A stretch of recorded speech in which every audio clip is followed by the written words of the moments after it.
So I think that the expedition traces, is this it?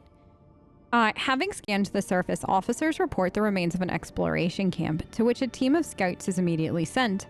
The scouting party is confused. All the equipment bears the Von Valencius coat of arms, but there's no trace of anyone other than the rogue trader's servants. Scouts find traces of gunfire on the field equipment. A single unharmed data crypt is found in one of the cogitators. A group of tech priests successfully decrypt the part of the data, including an order to eliminate the exploration team. Signed by Theodora von Valencius. Not far from the camp is a pit full of charred bones and fragments of armor bearing the rogue trader's coat of arms. The scout's report leaves Abelard with conflicting feelings, despite his certainty that her ladyship Theodora would not give such an order without very good reason. Abelard's expression is somber, like a missionary who lost his faith. Every time we find out that Auntie has done something, it's never good. Okay? Is it this? The rocky world is bound in ice and shrouded in a thick fog of dark clouds. Augurs trace a faint signal to an area under the ice alongside a distress call whose encryption matches that used by the Lord Inquisitor. Decrypt? Nope. Lex interrogators tested the code with their most severe and ingenious cannons. The cryptographic revelation was beyond them. We're gonna leave for now. We might come back. We'll see. I'm looking for Ulfar's people. So that wasn't that. I thought it was. I doth be mistakeneth. Now, I know we've been here. So, is it this? This must be it then, right? Wait. Can I quick save? Okay, good. Every game I'm playing right now seems to need a different profile on my mouse. So every single time I'm like, can I do this? Oh no, is it that? I hope it's not that. Begin scan. What is this? Maybe. We'll see. What is this? There was an incident on the flight deck. The planet we discovered is located at the coordinates of interest to the... Oh, here we go. The moment he learned about this, he chose to abandon ship. He ordered a shuttle to be provided to him and directed it to the world before us. We do not know where exactly he wishes to go, but the augurs have tracked the shuttle to its landing site. Why was I not notified right away? He forbade it. The enforcers did not dare defy the Angel of the Emperor. I'm very sorry. How did he steal a shuttle? He simply showed up at the deck, drove the enforcers away, and demanded he be granted clearance for takeoff. Your servants became frightened and dare not disobey his orders. I apologize for having to bring you this troubling news. All right. This is where we're going. Okay. After him, a scouting party led by the rogue trader herself makes planetfall on the frozen world. The shuttle on which Ulfar Thunderlung departed the ship has been designated the starting point for the search. Said shuttle is found at the landing site intact and undamaged. The scouts discover numerous structures, burial grounds, obelisks of the Xeno race that once ruled these star systems, all of which are now encased in ice and solemn sepulchral stillness. No sign of activity by potentially hostile Xenos has been detected. The machine spirit is in fine form and is ready to ascend from the world's surface. No clues have been found as to Ulfar Thunderlung's intended destination, but a keen-eyed scout sights several disturbed snowdrifts that may indicate the route taken by the Space Wolf. All right, the group bravely ventures onward into the realm of blinding white and crackling frost. The sky is soon blanketed with snow clouds that block out the stars' light. A wind howling like a pack of angry spirits sweeps away all traces and whips up a furious storm. The path is full of dangers. Treacherous crevices hidden under the snow crust suddenly opens wide underneath the enforcers' feet. Dozens of soldiers vanish into the darkness before they even have a chance to cry out. The rest of the party trek on in mournful silence. A few hours later, the expedition comes to a plateau. Rising up ahead is the dark hull of an Imperial trading vessel that once landed on the world's surface. The ship is identified as the Revelation Granted, the merchant cog commandeered by the baleful Howl on Footfall. No signs of struggle or other misfortune are found aboard. Only some useful cargo in the hold. Contrary to expectations, no crew members are found, dead or alive. The ship has been abandoned and its fuel systems are non-functional. The promethium is frozen solid and ruptured the tanks and pipes. Escalating storm sweeps over the group as if trying to bury them in darkness, snow, and obliterating whirlwinds. Let's look for signs of Ulfar. Fresh tracks leading to the ship's airlocks indicate that he was here, and recently. However, he was not alone. The scouts find strange dips in the snowdrift surrounding the ship. It seems that someone was watching the ship from a position buried in the snow around the same time that Ulfar was searching. Scouts? The enforcers searched the area and returned without finding anything of interest. Not all of them return, in fact. Several seem to have lost their way and failed to make it back to the ship. Contact the ship in orbit. Raging storm makes it impossible to establish Vox link with the rogue trader's vessel, leaving the expedition stranded without aid, but probably not for long. Officers on the bridge should have immediately dispatched help as soon as the contact with the scouting party was lost. Decide which direction to go next. In the raging blizzard, it's impossible to determine which way the Space Wolf might have gone. A pair of brave trackers strike out on the long-distance scouting run and still have not returned hours later. The bone-weary soldiers welcome the chance to rest. Watchful sentries stand guard while their more fortunate comrades stuff themselves with the now frozen rations of the ship's vanished crew. The temperature inexorably plummets. Hold on. Backtrack one more time. You ever notice how there are just like some words, you can say them in your head perfectly a million times, and then like the moment you try to say them out loud, it just doesn't work. Cinnamon used to be one of those for me when I was a kid. I don't know why, but the word cinnamon was literally like one of the hardest things to say. The temperatures inexorably plummets, but the brave enforcers, following the Lord Captain's example, staunchly endure the trial and do not lose heart. One of the sentries delivers an anxious report. He's seen a massive shadow in the darkness, and it was definitely not Ulfar. Double the sentries. Despite the reinforcement, sentries cannot conceal their fear. Unknown has robbed them of their courage. Messenger rushes to the Lord Captain to report that one of the sentries is missing. Large tracks have been found near the post, as well as a few drops of blood. Arm everyone and have them take up defensive positions. Casting food aside and rousing from fitful sleeps, every member of the expedition prepares to fight and defend the blessed rogue trader. A terrible rumblings cut through the roar of the storm, a clash and clamor of battle. It's followed by a furious, agonized scream. Send a party towards the sound. Together with ropes and bolstering each other with battle cries, the enforcers rush towards the battle in human chains. Unable to see anything ahead in the darkness and swirling snow, they blindly strike towards the source of battle's monstrous thunder. I got 35. I got 0. Okay, send the soldiers forward, trusting in their tactical skills. Yes! Enemy is concealed by the snow and the darkness, forcing the soldiers to fire in all directions, by some miracle not hitting each other. First one fighter, then another, vanishes with desperate shriek, dragged off by the unknown enemy into the rolling depths of the storm. But the enforcers' courage and stubbornness went out. Boldly pushing forward, they drive the mysterious enemy from the battlefield and into retreat. Ulfar is found lying in blood-soaked snow, his body covered in grievous wounds, but the wolf continues to cling to life. With care, he is borne to the shuttles and, wasting no time, brought back to the ship for urgent treatment. Okay. I must go see to his health. We've been playing this game for how long, and every time I'm like, how do I get back to the bridge? Because that is, yes. Yep. That's just how it is. I never know how to get back to the bridge. Okay. So, here's what we're gonna do. Yell at Ulfar for leaving! Like, sincerely, what? What was he thinking? He's Ulfar. He wasn't. I mean, he was, but you know what I mean. Alright. Vigdis, I need you! How is Ulfar? He's feeling better, Lord Captain. The ship's surgeon was amazed at his resilience. The esteemed Lord Ulfar is currently convalescing in his chamber. Have a servant escort me. We need to be escorted? Girl, are you afraid of seeing an ankle or something like that? Why you need to be escorted? Oh. Okay. Yes.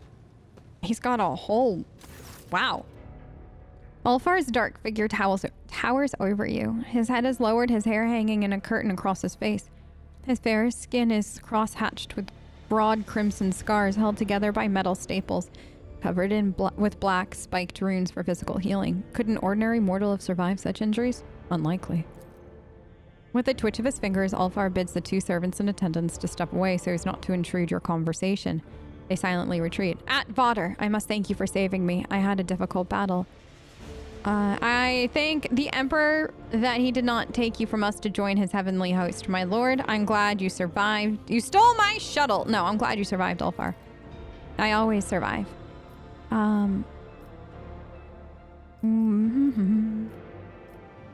Did you find traces of your brothers? The vessel I found, that revelation granted, that was them. Inside were signs that wolf scouts leave for their brothers. The baleful howl landed the ship on the surface and left. The rest of the crew disappeared. I followed my brother's trails until an unknown foe blocked my path and battle ensued. Your pack seems to have led an entire ship's crew. No, what was capable of besting you? Evil spirit. It attacked me from behind and wounded me instantly. Ulfar points to a particularly gruesome scar on his chest, the strike clearly intended for one of the Space Wolf's 2 hearts. The wound gives off a strong medicinal smell, but it's not one you recognize. Probably Fenrisian balm brewed by Ulfar himself. Your healers would faint after one whiff of such a potion. The snow covered my eyes and I could only make out a shadow, but it moved fast and it was strong. If the Allfather's gift had not knitted my ribs into a hard carapace, that blow would have been my last. The wolf says these words with chilling nonchalance. I can still feel its claws in my chest, frost shredding flesh. Wounds left by spirits are dangerous.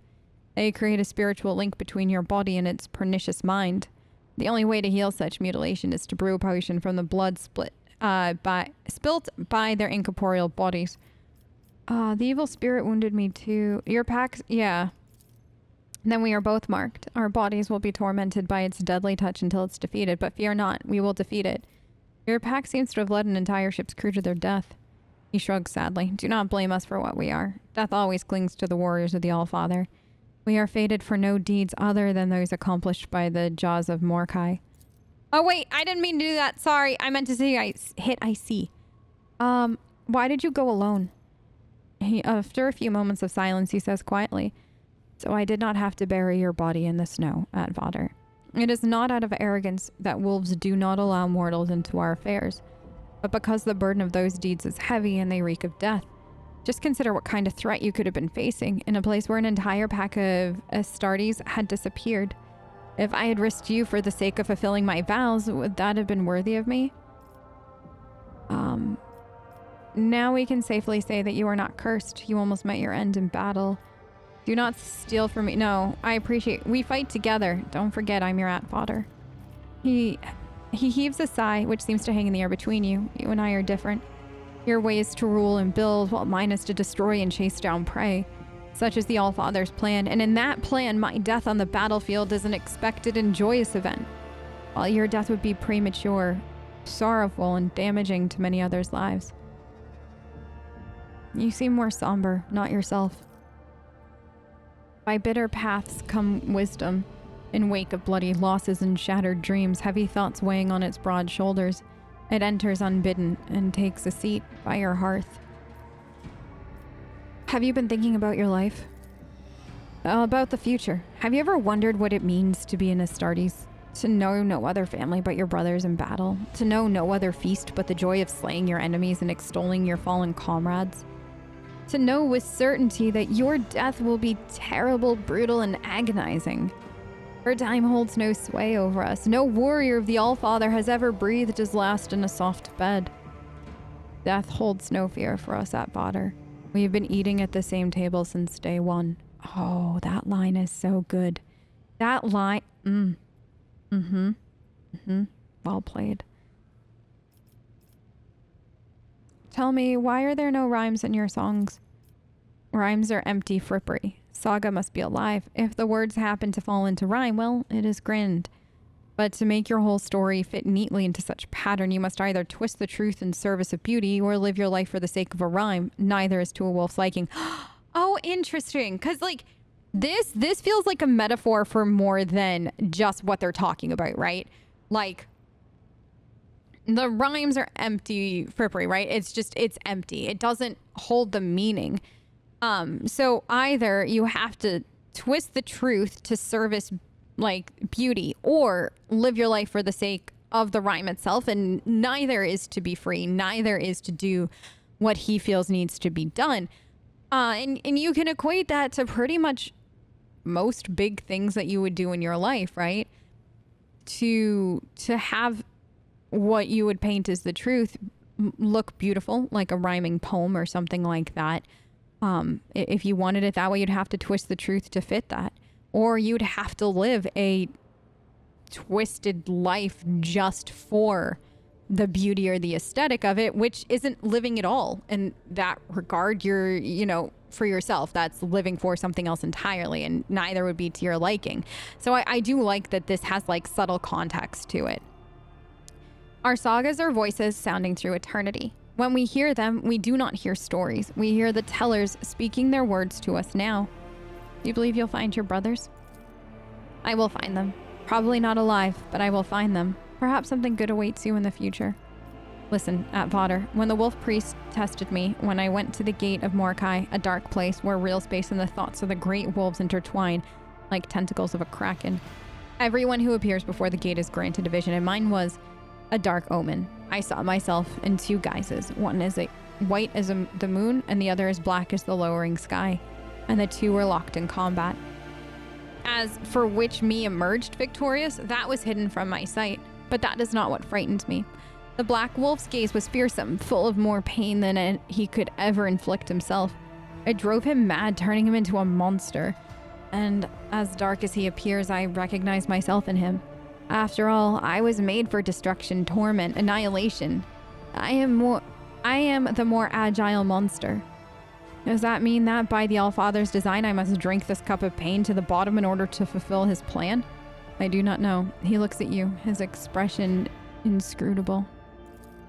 You have a right to them. I'm pleased my servants found a fitting shrine for your armor. The splendor and monumentality of the chamber befit the solemnity of the sacrament unfolding within. As if performing an intricate dance, the servants of the Omnissiah move in time with the murmuring mechanism, circling the massive space wolf while he stands utterly still. The scent of sacred incense fill the air, giving the sense that one is witnessing a great ritual. And Astartes needs very little, a sill and a table where I can perform the purifying rite on my weapon. That's all I require. To keep the armor bestowed upon me by the Allfather in some shabby cubicle would be sacrilege. This chamber will do well for the vesting ceremony. There is good plasteel beneath the rich decoration and gilding. I am satisfied. What will you do? What are the servants doing?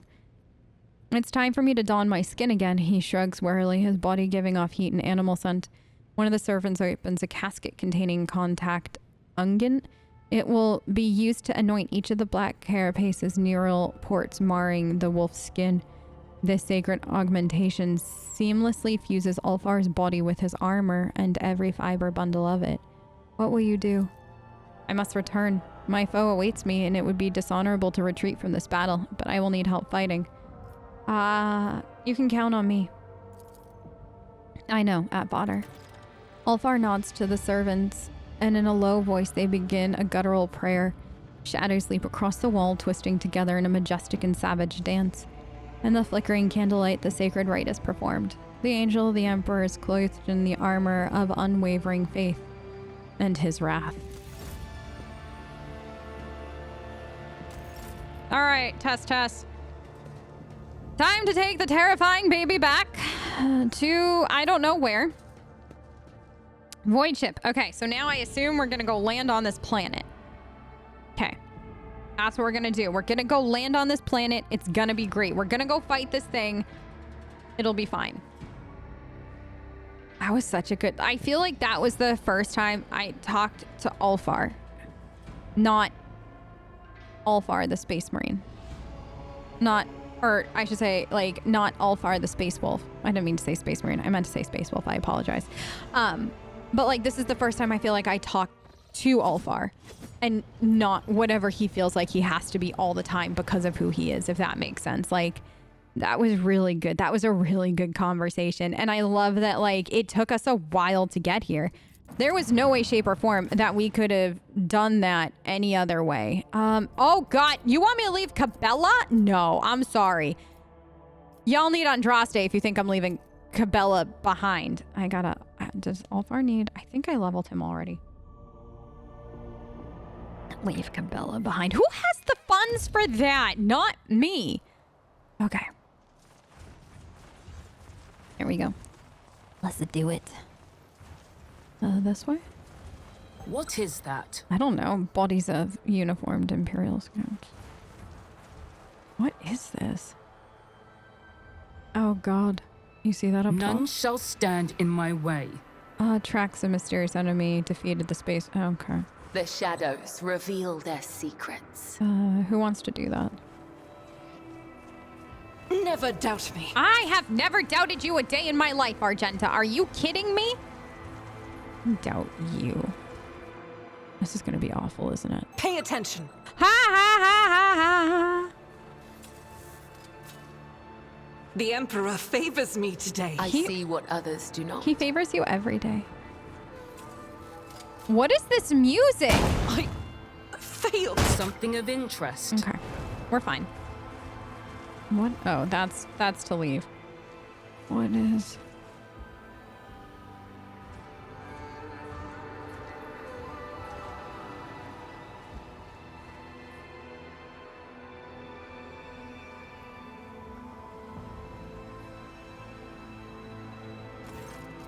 My brothers.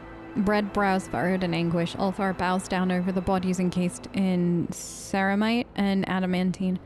Once again, fate has barred me from traveling to the Hall of the Allfather with my brothers.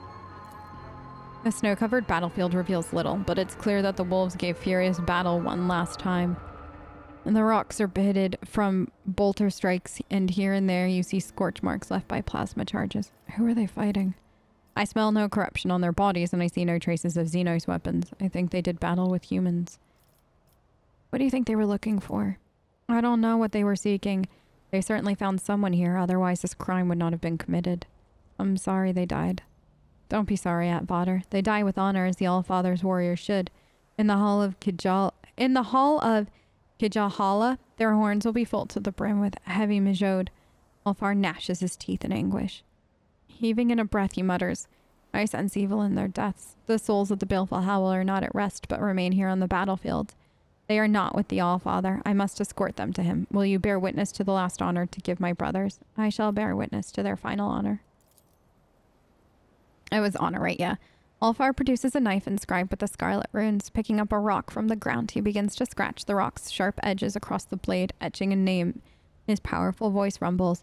Hear now the saga of the baleful Howl Pack, proud warriors of Fenris, Vilka, Fenrika. The verses weave together, recounting the deed of each of Ulfar's dead brothers. With incredible precision in every detail, the wolf lists the accomplishment of his comrades, the enemies they slew, and the sacrifices they made. The saga continues at length, and the relentless rhythm sends you into a trance. With a grinding screech, the rock is drawn across the knife's blade again and again, inscribing one name after another. On the cold worlds they gave battle, the pack's fierce name never disgracing. So ends the saga of the baleful Howl, and the void thunders with the echoing unending. Fenris, Hjolda, Ulfar silent for a long time. The etched knife blade slices across his huge palm, and the scarlet drops paint the snow. His weary voice rasps, Hear my oath, Allfather. Jelga Thura Agjima. With his bloodied hand, the wolf removes the rune-covered horn from his belt, and from a flask pours something dark and sharp smelling into it. Let us drink to my brothers Atvater, and then we will build the pyre. What oath did you swear? It's the oldest oath on Fenris that translates to, I will avenge you, or I will be forsaken. Feast well, wolves. Let's hope a human can drink that.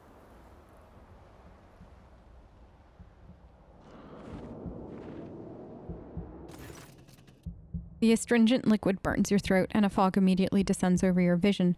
The sky darkens, and the rising wind whistles in your ears. Through it comes the high-pitched cawing of a bird. Ulfar nods approvingly. It's a sign. Fate walks beside us. Skull! Taking back his horn, the wolf takes a mighty swallow of the stuff. Majestic shadows rise in the snowy haze around you. The figures of warriors clad in indestructible armor bearing an emblem of two black fangs fangs piercing the yellow of the sun. They're looking at you. The brothers bear witness, which means it is time for us to meet my last comrade. What comrade? The one missing among the dead, and now I know who I was fighting before. It was Brother Ignilf. What happened? He went mad with grief over the bodies of his brothers, and the curse of the wolfen prevailed over his valiant heart. He became a beast. Is he dangerous, or will you be able to reason? There is no reasoning with one who knows only the black bitterness of hatred. The curse of the wolfen is not only our bane, but also our shield against temptation. When intolerable thoughts take shelter in a wolf's mind, the curse comes and drives them out, dousing them with waters of anger. You cannot reason with a wolfen or deceive him or entice him. That is our bloody talisman against evil. What are we gonna do?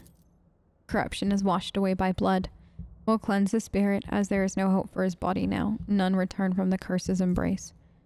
Kalkazar once encountered another of my brothers who had also become wolfen. Kalkazar captured him and brought him to Fenris. That is the debt we came here to pay, but we have no way of doing what Kalkazar did, so we will have to grant Brother Ignilf peace. The wolf moon raises its head and howls, and then it turns its wise, piercing gaze on you, and blood rains down from its snow-white fangs onto the frozen worlds. Where do you intend to look? A toothy grin is the only response you receive. His fangs lengthen before your eyes. Is it Ulfar's laughing at you, or the feral moon suspended in the sky? The fog clouding your mind grows thicker. He will come.